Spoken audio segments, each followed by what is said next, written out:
की परछाई के साथ लाल चुन्नी दिखाई देती है, जिसे देख आरती डर से चिल्लाने लगती है। भूत! कोने वाले घर में भूत है। आरती की आवाज सुन उसके घर वालों के साथ मोहल्ले के लोग भी अपनी बालकनी में निकल आते हैं। अरे क्या हुआ? आधी रात में बावरों की तरह क्यों चिल्ला रही है? भूत! वहाँ भूत है।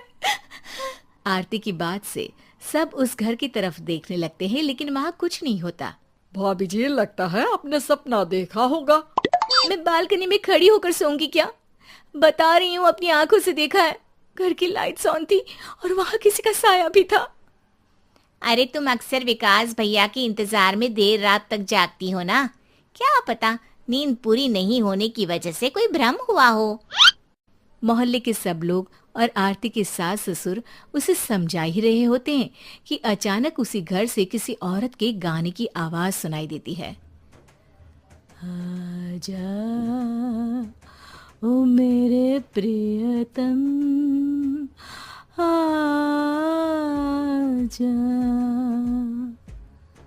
आवाज सुन सब हैरानी और कंफ्यूजन से उस घर की तरफ देखने लगते हैं कि तभी उन्हें लाल जोड़े में औरत का साया वहां दिखता है, जिसे देख पूरा मोहल्ला सकते में आ जाता है। अरे ये तो कोई दुल्हन है। अरे नहीं नहीं, भूत नहीं है।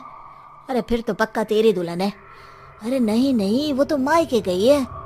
हद है, पहले इससे निपट ले, बाद में इस पर डिस्कशन कर लेना। बड़ा भ्रम बोल रहे थे ना, अब फटी ना सबकी। और नहीं नहीं, मैं किसी से नहीं डरता भाभी जी। भूत जैसा कुछ नहीं होता। या तो इस घर के मालिक यहाँ आ गए हैं, या फिर किसी ने खाली घर देख कर कब्जा कर लिया है। हमें वहां जाकर देखना चाहिए। बात में लॉजिक मानकर सब बाहर इकट्ठा हो जाते हैं कि तभी विकास भी वहां पहुंच जाता है। क्या बात है? इतनी रात को पूरा मोहल्ला यहाँ कैसे? भूतिया दुल्हन की वजह से। क्या तुम्हारे अलावा भी कोई दुल्हन भूतिया हो सकती है? इस भूतनी का किस्सा निपटने दो, फिर तुम्हें अपनी भूतनी दिखाती हूँ। अब सारे लोग मिलकर विकास को पूरी बात बताते हैं, जिसे सुन वो भी उनके साथ जाने के लिए तैयार हो जाता है। जिसके बाद वो सब डरते हुए उस घर के सामने जाकर खड़े हो जाते हैं।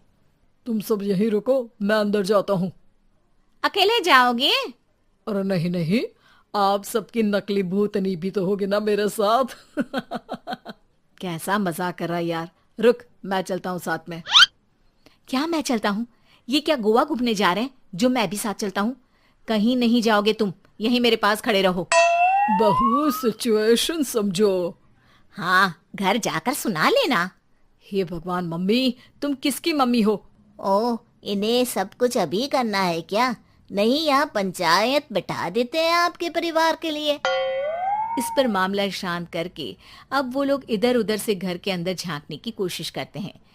उन्हें घर के अंदर लाल जोड़ा, सिंदूर और मंगलसूत्र के साथ चारों तरफ खून बिखरा हुआ दिखता है। इसे देखकर सबकी हवाइयां उड़ जाती है। भाई ये सब क्या है? अब तो मुझे भी डर लग रहा है। आ गए मरने, अब तुम्हें मुझसे कौन बचाएगा? उस नजारे के साथ सोने पर सुहागे की तरफ भूतनी की आवाज सुन वो सब तुरंत वहां से भाग खड़े होते हैं। ये सब क्या था? अब हम क्या करेंगे? हमारे मोहल्ले में भूतनी आ गई जो सबको मारना चाहती है। ओ भाभी जी, मैं फिर बोल रहा हूँ, भूतनी जैसा कुछ नहीं होता। मुझे तो पक्का यकीन है कि यहाँ किसी गलत इंसान ने गलत काम करने के लिए कब्जा कर लिया है और लोगों को घर से दूर रखने के लिए ये सब कर रहा है। तुम इतने यकीन के साथ कैसे बोल सकते हो? फिल्मों में ऐसे ही तो दिखाते हैं। हे भगवान, ये फिल्म नहीं, ये रियल लाइफ है। हमें शांति से कुछ सोचना चाहिए। सब हमारे घर चलो। सब आरती के घर में इकट्ठा हो जाते हैं। रात भर आधी नींद और बिल्कुल ना चल रहे दिमाग के साथ सब सॉल्यूशन सोचने की बहुत कोशिश करते हैं, लेकिन कुछ नहीं होता। इसी तरह सुबह हो जाती है। ऐसे कोई भी उपाय नहीं निकलेगा। सब पूरी रात के थके हुए हैं। घर जाओ, थोड़ा आराम कर, फ्रेश होकर फिर आ जाना, उसके बाद सोचते हैं कुछ। डरे सहमे लोग जैसे ही अपने घर जाने लगते हैं, तभी विकास को उस घर में कोई हरकत नजर आती है। जिस पर वो किसी को कुछ बताए बिना चुपचाप वहां पहुंच जाता है और कुछ देर बाद घर आकर